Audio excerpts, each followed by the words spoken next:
კანდიდატურა ბუნებრივია არსებობს ვარაუდი, რომ პარლამენტის თავმჯდომარის კანდიდატურას უმრავლესობა მხარს არ დაუჭერს. Როგორ ვფიქრობთ, რომ არ გართულდება პროცესი საკონსტიტუციო სასამართლოს შეკრებასთან დაკავშირებით პრობლემა ისედაც არის, ასევე სექტემბერში პარლამენტის შეკრება რამდენად იქნება შესაძლებელი, ზოგადად ამ თემებთან დაკავშირებით. და დავამატებ, არის კიდევ მოსაზრება გავრცელებული ინფორმაცია, თვითონ საკუთარი კანდიდატურის დასახელებას აპირებს უსუფაშური და ესეც შეავსო. რამდენად დავუჭერთ მოგესალმებით, მოხარული ვარ ვფიქრობთ, ესე იგი ახალ პოლიტიკური სეზონის დასაწყისში.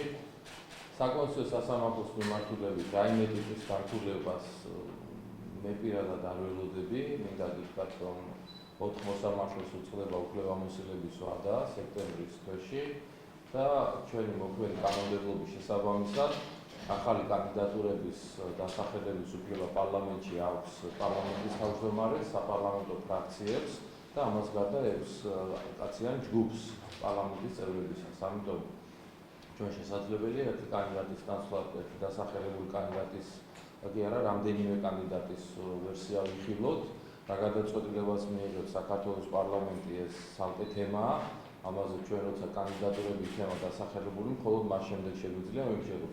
რაც შეეხება დავით უსუფაშვილის მიერ საკუთარი თავის დასახელებას საპარლამენტო საკონსტიტუციო სასამართლოს მოსამართლის კანდიდატურად მე ვერ გეტყვით ამასთან დაკავშირებით არავითარი ინფორმაცია არ მაქვს, მე ეს ნაკლებად შესაძლებელი და მოსალოდნელი მგონია, თუმცა ამასთან დაკავშირებით ალბათ ბატონი დავითი გაცილებით უფრო კომპეტენტური იქნება ამ კითხვასთან დაკავშირებით, ვიდრე მე.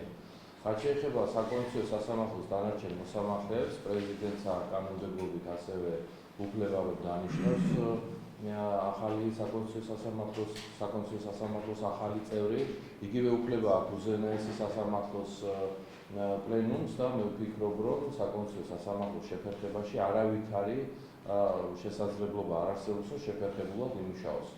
სექტემბერში შეიკრიბება საქართველოს პარლამენტი, როდესაც არის ესეთი წინასაარჩევნო, რა ვიცი, ყველაზე ბოლო დასკვნითი სტადია არის.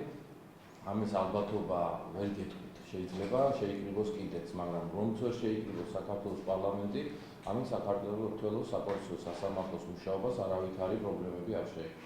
როგორ ვფიქრობთ, უსუფაშური თუ დააგროვებთ თავის კანდიდატურას, ან მხარდაჭერა იქნება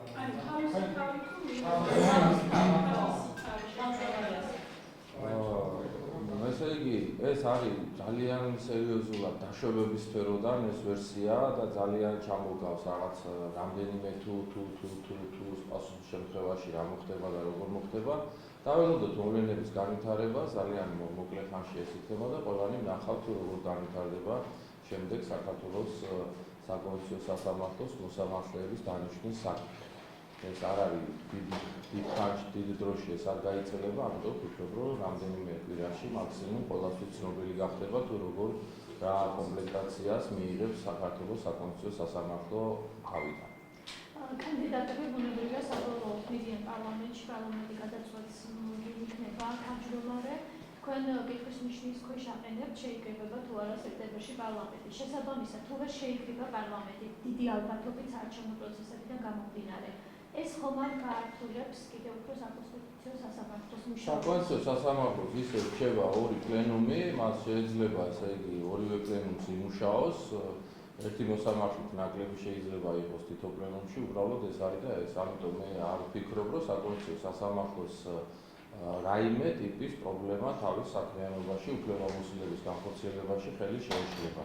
თუ ასეთი ხელი შეშლის ალბათობა იარსებებს, მაშინ ალბათ უფრო მაღალი ალბათობა იარსებებს იმისი, რომ პარლამენტი შეიკრიბება და სექტემბერშივე მიიღებს ამ გადაწყვეტილებას, თუმცა კიდევ ერთხელ მინდა ხაზი გავუსვათ, რომ ძალიან კანონმდებლობის შესაბამისად ყველაფერი მიდის ისე, როგორც კონსტიტუცია ითხოვს ამას, ამიტომ რაიმე შეშფოთების საფუძველზე საკონსტიტუციო სასამართლოს საქმიანობა შეიძლება შეფერხდეს, მე პირადად ვფიქრობ.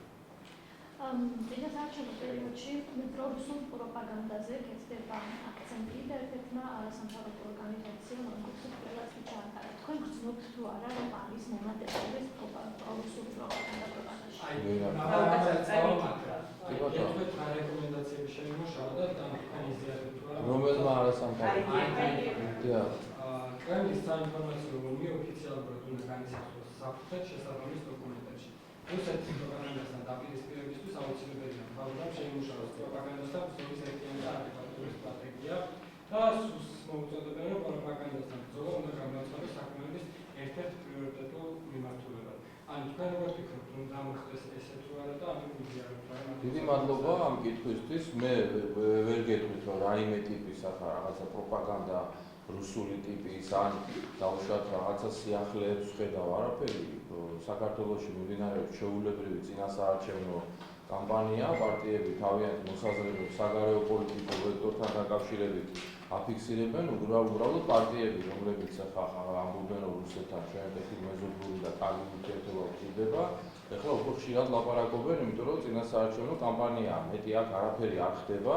რაც შეეხება იმ ისეთი ტიპის რაღაც ღონისძიებებს, რომელზედაც ჩვენ რამდენიმე თვის წინაც ჰქონდა, ესე იგი არასამთავრობოებისაგან რეკომენდაციები, რომ აკრძალულიყო მაგალითად რუსული საინფორმაციო არხების ფუნქციონირება საქართველოში, მე ვფიქრობ, რომ აქ ძალიან საშიშ თემასთან შეიძლება მივიდეთ, როგორც კი დაიწყება აკრძალვებს, მერე უკვე ძნელია გაავლოს ზღვარი, რომელია მტრული პროპაგანდა, რომელია ხელისუფლებისთვის არასასიამოვნო პროპაგანდა, რომელიც და ძალიან ცუდ თემაში შევდივართ. მე ვფიქრობ, რომ საქართველოს მოსახლეობას უნდა გამოუცხადოთ ყველა მეტინდობა, მიიღოს საქართველოს მოსახლეობამ ინფორმაცია, საიდანაც ღებულობს ყველა მიმართულებიდან და თვითონ მიიღოს შემდეგ გადაწყვეტილებები იმასთან დაკავშირებით, რა არის აქედან პროპაგანდა, რა არის მართალი, რა ჭირდება მის ქვეყანას და ასე შემდეგ.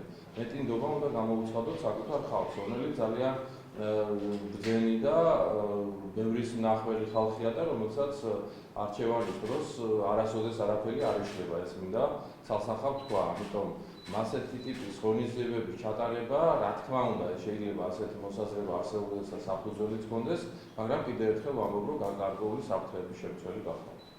საარჩევნო გარემოსთან დაკავშირებით შეადარსოთ არსებული საარჩევნო გარემო და ამას გარდა ქალაქების დღესასწაულების აღნიშვნა, რამდენიმე ქალაქის დღესასწაულის აღნიშვნა იგეგმება სექტემბერში, არასამთავრობოები ამას აფასებენ როგორც საარჩევნო სახელმწიფო რესურსის გამოყენებას და აკავშირებენ არჩევნებს. ესე იგი, პირველი მრავალპარტიული არჩევნებიდან, რომელიც ჩატარდა 1990 წლის 28 ოქტომბერს, აქტიურად მონაწილეობ ყველა საარჩევნო პროცესში, პრაქტიკულად ჩაგდება არ ჰქონია რამდენიმე ბედნიერი წლის გარდა, როდესაც ფიზიკურად არ შემეძლო არჩევნებში მონაწილეობის მიღება. მთელი პასუხისმგებლობით ვაცხადებთ, ასეთი მშვიდი, ჩამოყალიბებული, რაციონალური, დალაგებული საარჩევნო კამპანია, როდესაც არის საკანონმდებლო დონეზეც და ადმინისტრაციული რესურსის გამოყენების დონეზე თუ პარტიებს შორის ჯანსაღი კონკურენციის თვალსაზრისით ჩატარებული არჩევნები, მე არ მახსენდება, მართლა გეტყვით ამას ხუთწველად, ერთი არჩევნები, სადაც ძალიან ცოტა საჩივები იწერებოდა, ეს იყო 90 წლის 28 ოქტომბრის არჩევნები, მაგრამ ამას სხვა მიზეზიც ჰქონდა საჩივების წერა, მაინც და მაინც არ იცოდა მაშინ არც პოლიტიკურმა პარტიებმა და არც საკანონმდებლო ბაზა იძლეოდა ამის შესაძლებლობას.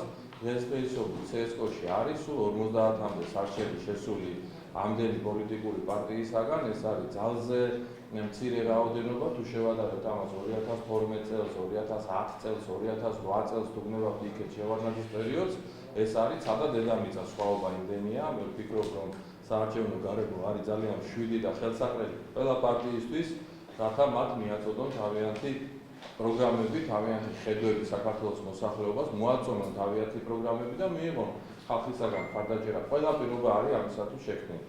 რაც შეეხება თქვენი კითხვის მეორე ნაწილს, დღესასწაულები, ქალაქების დღესასწაულები, რომელიც სექტემბერში შეიძლება ჩატარდეს ახლა. ეს არ ტარდება მხოლოდ არჩევნების წელს, ეს ტარდება ყოველწლიურად. ამიტომ მე ვფიქრობ, რომ ამ შემთხვევაში ახლა ხელისუფლების დადანაშაულება, რომ იყენებს ახლა ამ მომენტს საარჩევნოდ, არ იქნება თვალ სამართლიანი.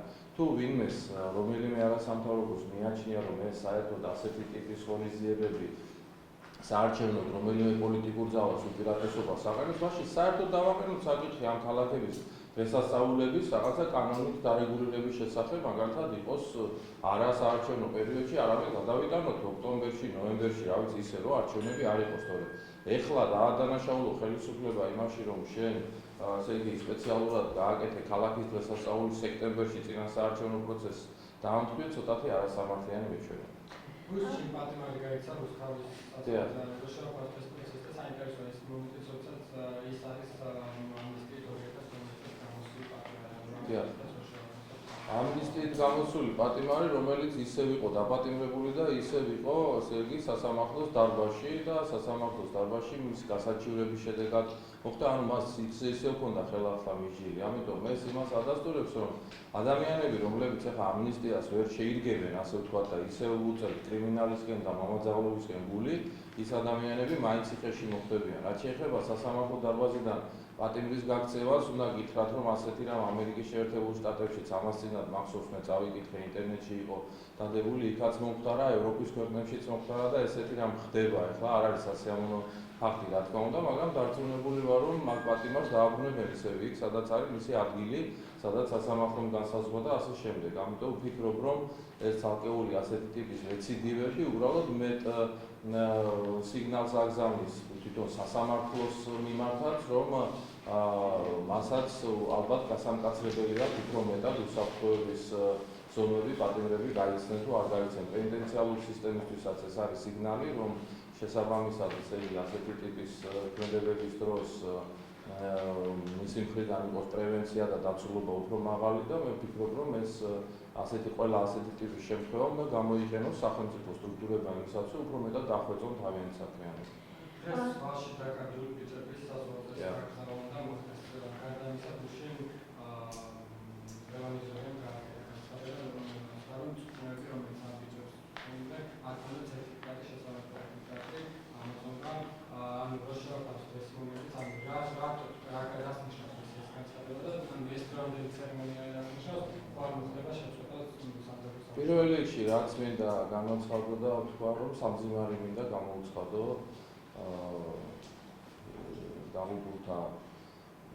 დაღუპული ჯარისკაცის ოჯახს. მე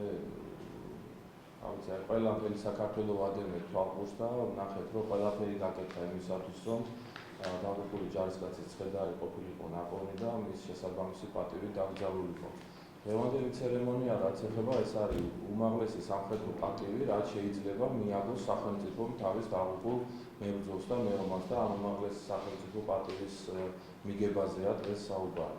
რაც შეეხება წვრთნების თემას და სერტიფიკატების თემას, ჩვენ აქ ძალიან ახალბედები ვართ, ასე ვთქვათ, ასეთი ტიპის წვრთნების ჩატარებაში, ის რომ ინსტრუქტორს აქვს ესე იგი სერტიფიკატი, არა კონკრეტულ წვრთნელს აქვს სერტიფიკატი, ინსტრუქტორს არ აქვს სერტიფიკატი, ასე შემდეგ.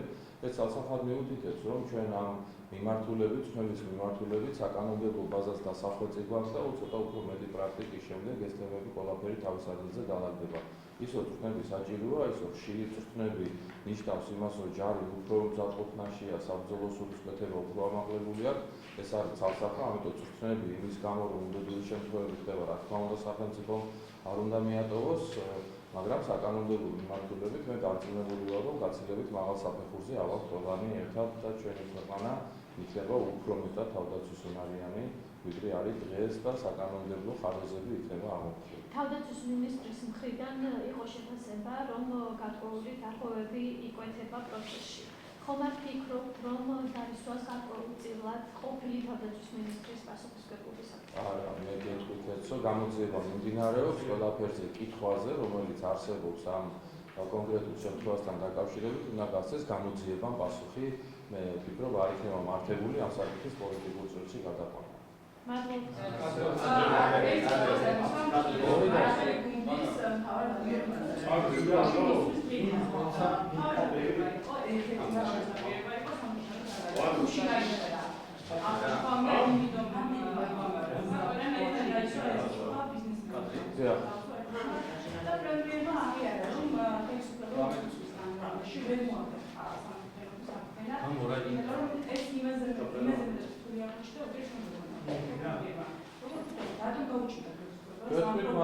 ძალიან მარტივი პასუხია მაგალითად. სამართლიანობის აღდგენა მხოლოდ ბიზნესის მიმართულებით არ არის. სამართლიანობის აღდგენა არის, როდესაც თავარი დამნაშავეები, ვინც იყვნენ იმ სისტემური დანაშაულების ჩამოყალიბებაში, ისინი ზოგი გასამართლებულია და ციხეში ზის, ზოგი ძებნაშია და ეს არ არიან იგივე ადამიანები, უნდა გითხრათ, ვინც ქმნიდა დანაშაულებრივ სისტემას, ამ ადამიანებიდან პრეზიდენტზე ძებნაა გამოცხადებული, პრემიერი ციხეში ზის, ქალაქის მერი ციხეში ზის, თავდაცვის მინისტრი ციხეში ზის, მეორე მაღალი თანამდებობის პირი მისი ძმა გაქცეულია, კიდევ ერთი გაქცეულია, პროკურორი თავარი იმალება. ეს არის ძალიან მნიშვნელოვანი და სერიოზული ნაბიჯი გადადგმული სწორედ სამართლიანობის აღდგენის მიმართულებით, ვინაიდან თავარი დანაშაულების მიმართ არსებობს სისხლის სამართლის საქმეები და ბევრი არის გასამართლებელი. ეს ერთი ნაწილი. რაც შეეხება იმას, რომ ჩვენ ვცხოვრობთ ისეთ საქართველოში, სადაც ტელეფონზე უკვე ცოლით მას ელაპარაკება, ესე რომ არ აქვს შიში, რომ უსმენია. ეს არის ძალიან მნიშვნელოვანი სამართლიანობის აღდგენის მიმართულებით. პენიტენციარულ სისტემაში ყველაფერი დარეგულირებულია და საერთაშორისო სტანდარტების შესაბამისად უკვე ჩვენ ქვეყანაში პენიტენციარული სისტემა ევროპული სტანდარტების შესაბამისობაშია. ეს არის ძალიან მნიშვნელოვანი. მედია თავისუფლება, ბიზნესის თავისუფლება, არავის ეს არ აწიოებს ბიზნესს. რაც შეეხება კონკრეტულად ბიზნესის მიმართულებით სამართლიანობის აღდგენის მაგალითზე, მე შემიძლია გითხრათ, რომ უსამართლო წართმეული ქონება გაიყიდა მეორე ბიზნესმენზე, შემდეგ მესამეზე, შემდეგ მეხუთეზე, შემდეგ მეშვიდეზე და ჩვენ როდესაც ვლაპარაკობთ სამართლიანობის აღდგენაზე, მივდივართ მთელ უწყვეტ ჯაჭვზე, რომ პირველი ბიზნესმენიდან მეშვიდე ბიზნესმენამდე შეიძლება ყველა დაზარალდეს ამაში. ამიტომ ეს არის იმდენად რთული და ჩახლართული თემა, ეს ერთადერთი გზა არსებობს აქ სასამართლო დავის მიმართულება სხვაგვარად აქ ამ ტიპის ბიზნეს სამართლიანობის აღდგენაში შეუძლებელია, რომ სახელმწიფომ რაიმე სხვა პოზიცია დააფიქსიროს. ამიტომ გეუბნებით, რომ ეს არის ძალიან რთული და მტკივნეული, ჩვენ ვიცით, ბევრი შემთხვევა, როდესაც არის ნამდვილად კაცი წაიყვანეს, მიშვილს ნარკოტიკი ჩაუდეს ან დააპატიმრდეს, შემდეგ ამით გადააფორმებინეს ქონება, მაგრამ შემდეგ ამ ქონების ბედი ასეთნაირად გამიფარდა. ამიტომ ადვილი ეს თემა არ არის და მინდა ყველას უთხრა, რომ აქ არის მხოლოდ ერთი მიმართულება, არის პროკურატურაში შექმნილი ასევე განყოფილება, რომელიც ამ თემებზე მუშაობს, მაგრამ ისი მხოლოდ ერთ სეგმენტს მოიცავს ბიზნეს უსამართლობების მიმართულებით და არა მთლიანად და ტოტალურად. ამიტომ უნდა ყველამ ვიცოდეთ ჩვენ ჟურნალისტებმაც თუ რა ტიპის სირთულესთან აგვაქვს საქმე.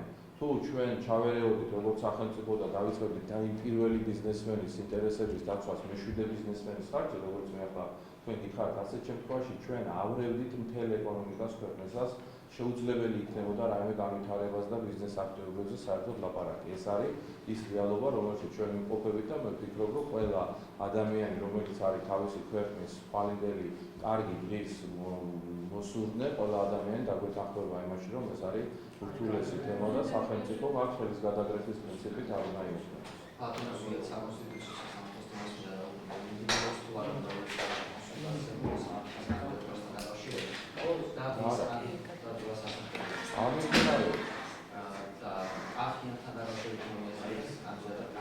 მესმის, ჩემო კარგო, მაგრამ არ მიმდინარეობს კონსულტაციები, მე უმრავლესობის წევრი ვარ, რომ მიმდინარეობდეს კონსულტაციები მეცოდინება ამის შესახებ, როგორც კი დაიწყება კონსულტაციები, ამის შესახებაც თქვენ პირველად გაიგებთ ჟურნალისტებს. კონსულტაციები არ მიმდინარეობს და შეიძლება კახიანი დაასახელოს ვინმე, შეიძლება კიდევ სხვა დაასახელოს, როდესაც იქნება უკვე დაწყებული ეს პროცედურა, მხოლოდ ამის შემდეგ შემეძლება მე რაღაცა გარკვეული ინფორმაცია მოგაწოდოთ.